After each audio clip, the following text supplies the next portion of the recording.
রংপুর রাইডার্সে তো সব বড় বড় মাথা, মোহাম্মদ আশরাফুল, মোহাম্মদ রফিক এবং মিথিয়া আর্থার। মোহাম্মদ আশরাফুল এবং মোহাম্মদ রফিক তো একদম বাংলাদেশের ঘরোয়া ক্রিকেট বা বাংলাদেশের উইকেটগুলো মুখস্থ থাকার কথা। তাহলে কোন আবাল মার্কা জ্ঞানেরে ভাইয়া আপনারা ব্যাটিং নিলেন ফিল্ডিং না নিয়ে?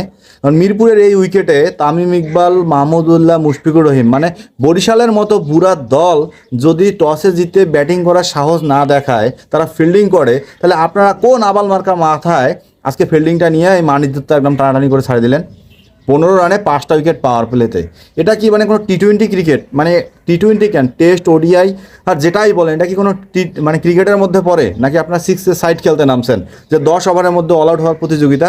টিম ডেভিড, রাসেল, এরা এসে একটা ম্যাচের জন্য কি উইকেটটা বুঝবে মিরপুরের? আরে ভাইয়া, প্রথমে টসে জিতছেন, আপনারা ফিল্ডিং করেন, কারণ জানেন যে মিরপুরের ডিফিকাল্ট উইকেট। এটা হচ্ছে বুদ্ধিজীবীর তৈরি উইকেট, গামিনী ডি সিলভার তৈরি উইকেট। সেই উইকেটটাকে আপনারা না চিনে না বুঝে এমন একটা অবস্থায় ফেললেন, এই ম্যাচে কি আরও ঘুরে দাঁড়ানো সম্ভব? টোপলা বাঁধেন ভাইয়া, টোপলা বাঁধেন। রংপুরের মানুষকে যে মফিস বলে, সে ক্রিকেটেও যে আমরা মফিস, এটা মনে হয় আবার আপনারা এই টসে জিতে ব্যাটিং নিয়ে তার প্রুফটা ঘটাইলেন।